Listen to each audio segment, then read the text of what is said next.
Dr. Armaiti May is known as the vegan vet, and she is pretty well known in the vegan world, to say the least.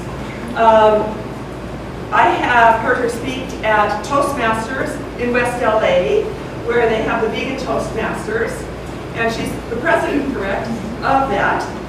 Your bio's coming up. She is a vet that does house calls in the West Side. And since there's so much about her background, I am going to just read it. Armaiti May, DMV, is a dog and cat veterinarian practicing in the West Los Angeles area. The youngest of a class of 122 students, Dr. May obtained the Doctor of Veterinary Medicine degree from the University of California, Davis School of Veterinary Medicine in June 2005. She graduated with high honors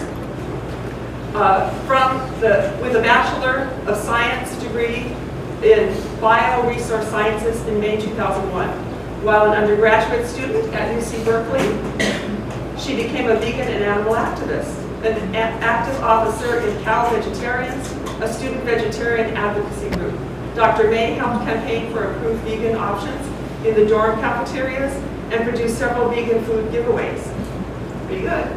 She also served as president of both the UC Berkeley chapter of Golden Key International Honor Society and the Cal Pre-Veterinary Society. As a student at UC Davis School of Veterinary Medicine, Dr. May was an active volunteer with Mercer Veterinary Clinic for the Homeless, a student-run vet clinic that provides free veterinary care to pets of homeless, I love that, of homeless people in Sacramento, California. Dr. May also served as president of the Student Animal Welfare Committee and helped coordinate a surgery wet lab training experience for fellow vet students, utilizing ethically sourced cadavers from a will body donation program as a humane alternative to the school's terminal surgeries. The school's live terminal surgeries in the small animal surgery curriculum were subsequently replaced with a rotation during senior year in which students perform needed surgeries on animals under close faculty supervision. During vet school, Dr. May volunteered with the Rural Area Veterinary Services to provide free care and sterilization surgeries to cats, dogs, and horses in economically disadvantaged communities. After graduating from veterinary school, Dr. May spent 20 months working at a 24-hour emergency dog and cat hospital in San Fernando Valley. She has completed a veterinary acupuncture course offered by Qi Institute of Chinese Medicine. One of her professional goals is to have her own vegan integrated veterinary practice that incorporates animal advocacy. Dr. May is an avid supporter of educational vegan outreach and humane education programs, and is a member of the American Veterinary Medical Association, as well as Humane Society Veterinary Medical Association. She is the founder and president of Veterinary Association for the Protection of Animals, known as VAPA, an animal rights organization which raises awareness about the benefits of veganism and encourages veterinary schools to adopt humane surgical teaching methods. So, I'll take my breath because that's a lot, but she's just a wonderful person, and we're so happy you came. Please come up, Armaiti.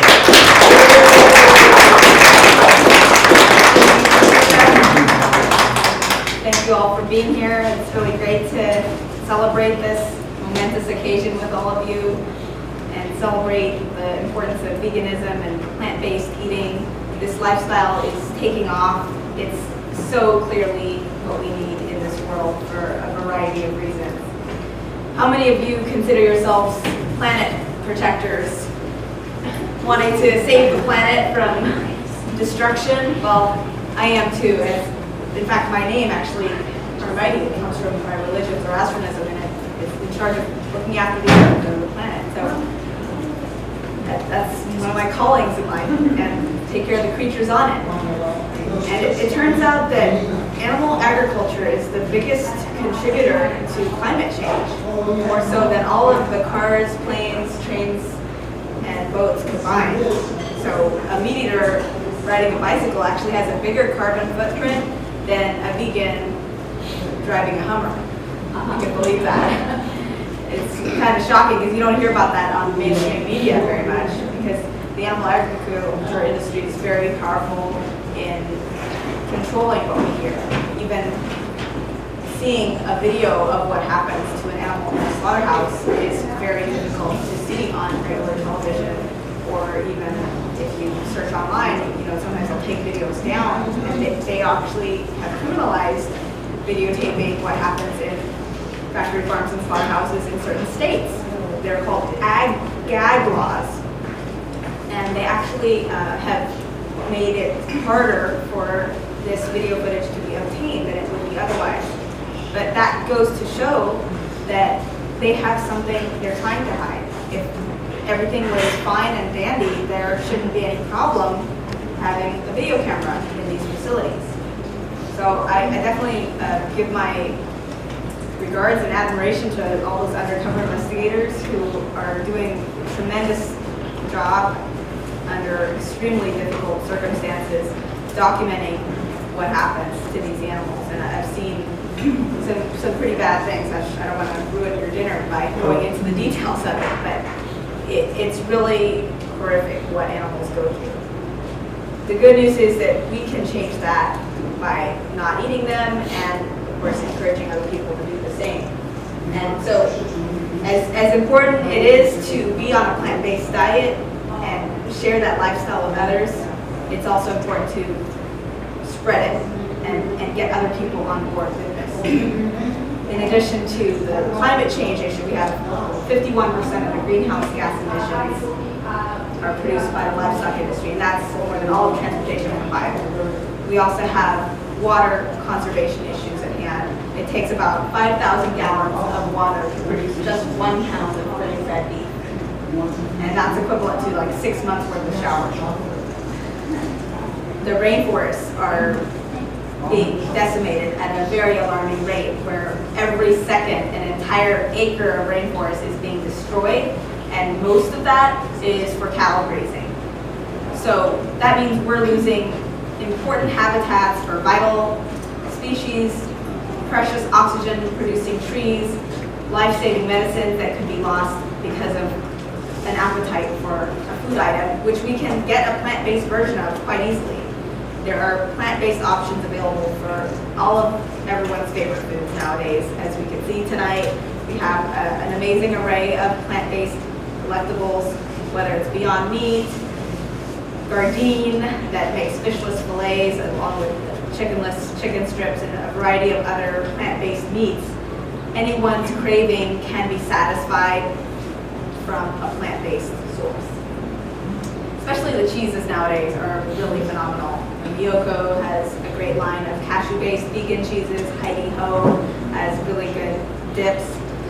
And there are more and more companies coming out with things. You can even make them at home on your own. It's not all that hard with cashews and nutritional yeast and different fermenting techniques. There are cookbooks even, the Artisan Vegan Cheese Cookbook. So you can get creative and actually impress your friends, if you have the time to get into that and maybe host a little cooking demonstration of your own. Get creative. There are so many ways that you can spread this lifestyle. When it comes to world hunger, that's another big concern. Every year, 6 million children starve to death worldwide, just not having enough to eat. I mean, it's mind-boggling when you think about how that could be prevented if we simply made this plant-based lifestyle more common. It could go a long ways towards alleviating world hunger. It takes 12 to 16 pounds of grain to produce just 1 pound of grain-fed beef. And so a tremendous amount of waste is created by funneling those grains, soybeans, and corn into the livestock animals who are then slaughtered. Fish are also an animal that people tend to forget, and sometimes people will justify being pescatarian as if that's the end game. And I want to point out that our oceans are being depleted at a very alarming rate. Scientists predict that by 2048, it'll be completely depleted. And when fishing is done, it actually involves violence not only against those fish who are literally being drowned, because when they're pulled out from the water, they are suffocating. It also involves the taking of other animals' lives that live in the sea, like sea turtles and dolphins and a variety of other creatures. So it's hugely detrimental. We're talking about for every 1 pound of fish caught, up to 5 pounds of unintended marine species being caught and discarded as bycatch. And then even after that point, there can be damaging effects from nets left behind that get caught up in their bodies, and of course pollution in the form of those rings that the Coke bottles come in and so forth can strangle their necks, and there are plenty of ways they can get hurt on nets that are left in the ocean. Ocean dead zones are becoming more and more common, and the oceans are responsible for producing oxygen, as are the rainforests. So this is a growing concern, and the more we can just move away from the animal foods and embrace the plant foods, even if it's a transitional thing. I mean, I've heard people say, well, oh, this is processed, I don't want to eat it, but the process that animals go through to end up on someone's plate is an utter nightmare of just unseemly proportion. So to have that be the reason why someone doesn't want to go vegan really doesn't make any sense. So if they were to see, what happens in a slaughterhouse, I think they would have to rethink that reasoning process. And if people want to be healthier, that's a great reason to go vegan too. It can help reverse diabetes, type 2 diabetes, heart disease. There's a great documentary, What the Health. I see the poster there, whatthehealthfilm.com. It shows all the reasons why, from a health standpoint, this is a healthier diet, especially if you focus more on whole foods and not on as many processed foods. But it can be a transition. You don't have to necessarily go cold tofurkey. That's great if you do. If you want to take it more gradually, that's all right also. As long as you're just making a conscious effort to move towards that lifestyle and embrace it, share it, show it in a happy way, and not condemning people who aren't yet there, but helping them along and just trying to see what they need. Maybe they need some guidance on how to prepare food, how to plan their meals, getting their routines in order. I mean, we all live very busy lives, and it's not always easy if you're stuck in a certain habit pattern, but just like anything else, change can come if you're determined enough to make it happen. And there's a very important reason, many important reasons, why this vegan lifestyle is a change worth embracing. Even our animal companions can be vegan in many cases. I have 2 vegan cats, and they're doing great. Dogs are a lot easier to be vegan than cats are. They're biologically omnivores, so they can adapt very easily to a plant-based diet. Cats, although they are technically biologically carnivores, can have their dietary needs met through plant-based sources. And I'll be talking about that more later on at the upcoming event at the Have a Heart Ranch in Agoura Hills on April 15th. But I did want to touch briefly on the nonprofit VAPA, Veterinary Association for the Protection of Animals, which I founded. And the 2 main goals of this organization are to raise awareness about the benefits of veganism within the veterinary profession, which is very much needed. Ironically, we are in the minority in the veterinary world as vegans, and that does need to change. So we want to do presentations at vet clinics, share delicious vegan food with them, and share with them the importance of this diet for the future of life on this planet, and of course, compassion to the animals. The other side, the other aspect of what we're trying to accomplish is improving humane teaching methods in veterinary schools, which is very much needed. When I was at UC Davis Vet School, they did have an elective course, meaning it was optional for students to partake in a surgery training of a dog or some other animal that was then euthanized or killed at the end of the procedure. And many students would not feel comfortable doing that because in order to learn how to become a veterinarian, they should not have to take the life of an animal in the process. And there's a vet school actually not far from here called Western University College of Veterinary Medicine that has a reverence for life philosophy. They don't have any harmful or terminal use of animals in their curriculum, which is really fantastic. And I'm hoping that this can serve as a model for other vet schools.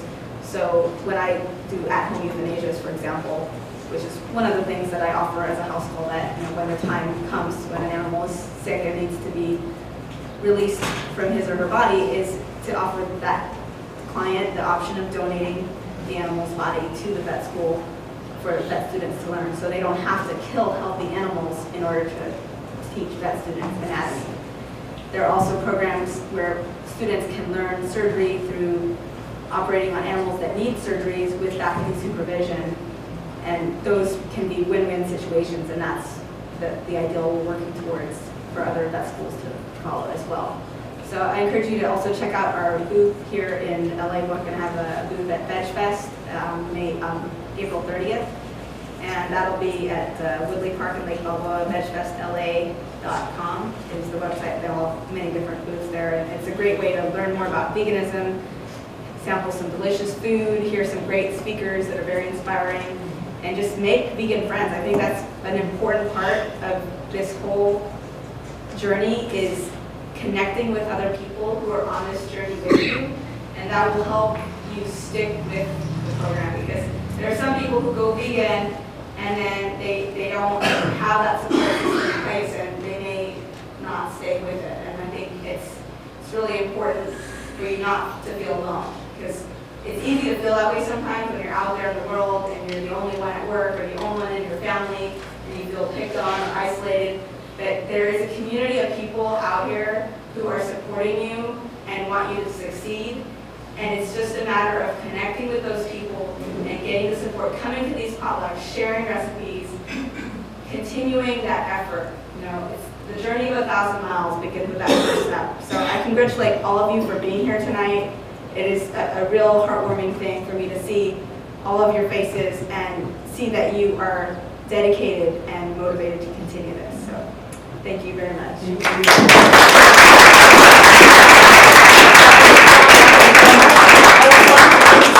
After Maureen's talk, you might want to share some things, because one of the conflicts we've had at the shelter is that we feed the dogs and cats, the food has meat in it. Yeah. So I'm kind of perplexed on how to deal with that, and that might be an interesting topic for you to share that story right here.